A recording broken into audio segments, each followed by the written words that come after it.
Quero te fazer uma pergunta. Pega um mapa do mundo, agora escolhe 5 lugares completamente diferentes. 5 civilizações que nunca tiveram contato entre si. A Mesopotâmia, 3.000 anos antes de Cristo. Os povos Tupi-Guarani, no coração da Amazônia. A Grécia Antiga, a Índia Védica e os povos nórdicos, lá no norte congelado da Europa. Continentes diferentes, oceanos de distância, línguas que nunca se cruzaram, e todas elas contam exatamente a mesma história. Uma grande água que desceu do céu, que engoliu a terra, que destruiu quase tudo que existia, e um único homem, avisado por uma força maior, que sobreviveu para recomeçar, palavra por palavra, o mesmo mito. Então, vamos entrar nessas histórias, uma por uma, e no final, você vai ter que escolher no que acreditar. Vamos começar com a história mais antiga que a humanidade registrou, mais antiga do que a Bíblia, mais antiga do que a Grécia, mais antiga do que quase tudo que você já leu. Estamos na Suméria, Mesopotâmia, o que hoje é o Iraque, cerca de 5.000 anos atrás. Existe um texto chamado Epopeia de Gilgamesh. É considerado o primeiro grande texto literário da história humana. E dentro dele, escondido entre versos de argila, tem um dilúvio. A história vai assim. Os deuses estavam fartos dos humanos. Muito barulho, muita desordem. Então se reuniram e tomaram uma decisão: limpar tudo, recomeçar do zero. Mas um deus chamado Ea tinha simpatia por um homem chamado Utnapishtim, e em vez de avisá-lo diretamente, porque havia feito um juramento de silêncio aos outros deuses, Ea sussurrou através de uma parede de junco: derruba sua casa, constrói um barco, abandona suas riquezas, salva a vida. Utnapishtim entendeu, construiu o barco, colocou sua família dentro, colocou os animais e fechou as portas. Então a chuva veio. Por 6 dias e 6 noites, o texto diz que até os deuses ficaram aterrorizados com o que haviam criado, que se encolheram nos céus como cachorros assustados, que a própria deusa que ordenou o dilúvio chorou ao ver a destruição. No 7º dia, o silêncio. Utnapishtim abriu uma fresta, olhou lá fora. Tudo era água, até onde os olhos alcançavam, água. O barco encalhou numa montanha. Ele soltou uma pomba. Ela voltou. Soltou uma andorinha. Ela voltou. Soltou o corvo. O corvo não voltou. Terra seca, vida nova. Isso foi escrito há 5.000 anos, em tábuas de argila, num idioma que o mundo esqueceu por séculos, até que um arqueólogo britânico as encontrou numa biblioteca em ruínas em 1853 e percebeu que tinha nas mãos algo impossível, uma história que ele já conhecia. Agora, preste atenção no que eu vou te mostrar. Vamos sair da Mesopotâmia, cruzar o mar Mediterrâneo e chegar na Grécia Antiga.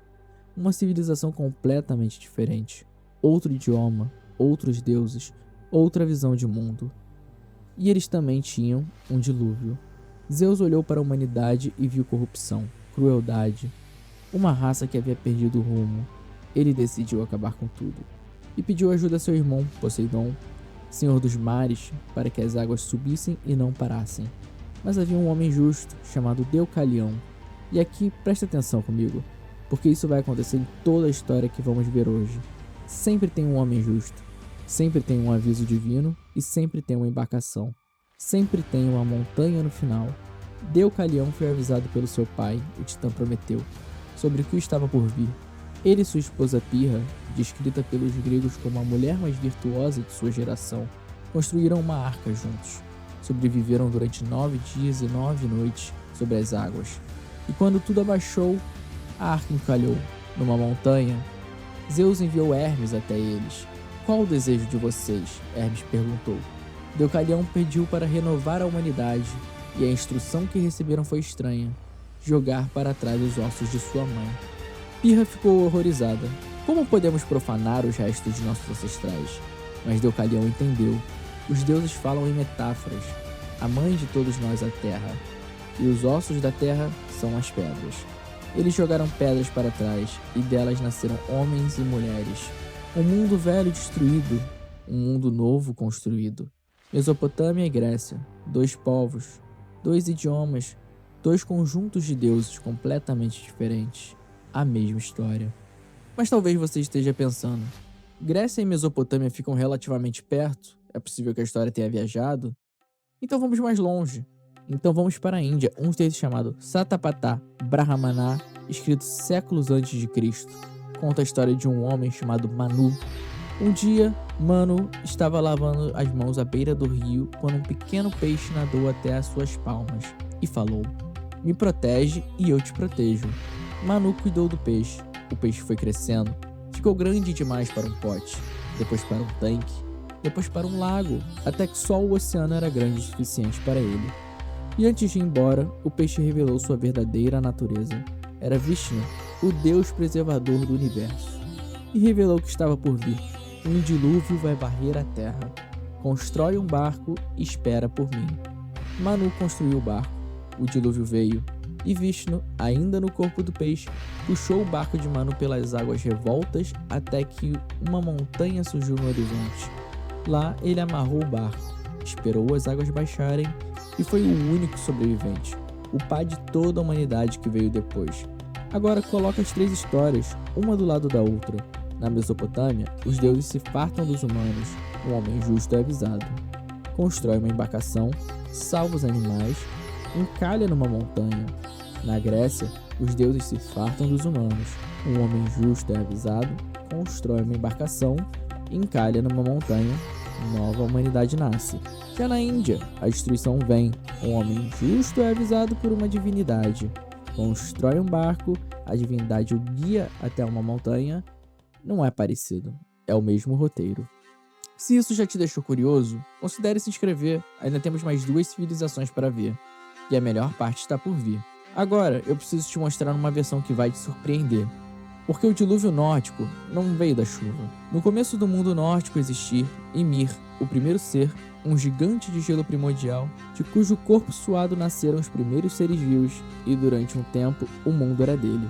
Até que Odin e seus irmãos decidiram matá-lo. Quando Ymir caiu, seu sangue jorrou e não parou de jorrar, em quantidade tão absurda que causou um dilúvio, não de água, de sangue, que inundou tudo, que afogou quase toda a raça dos gigantes. Quase toda. 2 sobreviventes, Belgemir e sua esposa, encontraram um tronco oco de árvore.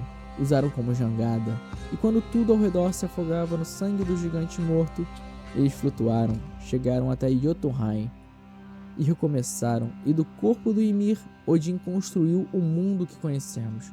Os ossos viraram montanhas, o crânio virou o céu, o sangue que sobrou virou os rios e os mares. Pensa nisso um segundo. A água que cobre 71% do planeta Terra, segundo a mitologia nórdica, é o sangue de um gigante morto.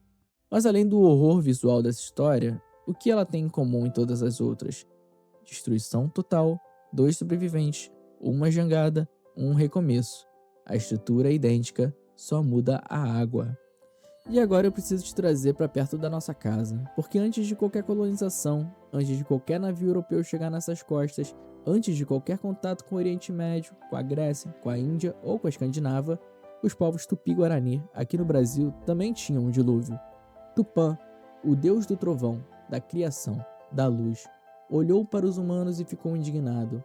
Não com a crueldade, não com as guerras, mas com algo mais sutil e talvez mais humano. O descuido, o desequilíbrio, a ingratidão com o sagrado. Então as chuvas vieram, mas antes, isso é o detalhe que me para. Tupã avisou um ancião sábio chamado Sumé e instruiu a construir uma grande canoa, a reunir um par de cada animal. Sumé obedeceu, e enquanto as águas engoliam florestas inteiras, ele flutuava. E agora eu quero que você sinta o peso do que estamos vendo. Essa história foi contada por povos que viviam isolados no coração da Amazônia, que não tinham escrita, que não tinham contato com nenhuma das outras civilizações que vimos hoje, que transmitiam tudo de boca em ouvido, de geração em geração, por séculos. E mesmo assim, o aviso divino estava lá, a canoa estava lá, os animais salvos estavam lá, o recomeço estava lá. Como? 5 civilizações, 5 oceanos de distância, uma única história. Agora vem a parte que ninguém consegue explicar direito.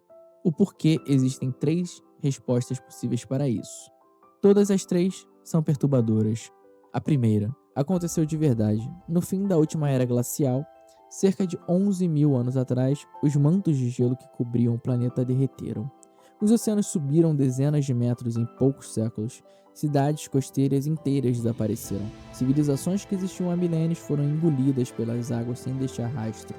E as pessoas que sobreviveram contaram, de geração em geração, de tribo em tribo, o relato foi se transformando, ganhando nomes diferentes, deuses diferentes e heróis diferentes. Mas o núcleo nunca muda, porque era a memória, não o mito. A segunda resposta: alguém copiou alguém. A Mesopotâmia não tem registros mais antigos. Talvez o mito tenha começado ali e viajado pelo mundo através do comércio, das migrações, das guerras, contaminando cultura por cultura, até chegar na Grécia, na Índia e na Escandinava. É uma explicação razoável se você for parar para pensar, até você olhar para os povos tupi-guarani, isolados no coração da Amazônia, sem escrita, sem contato com nenhum desses povos, com o mesmo mito. E a explicação racha. A terceira resposta é a mais incômoda de todas.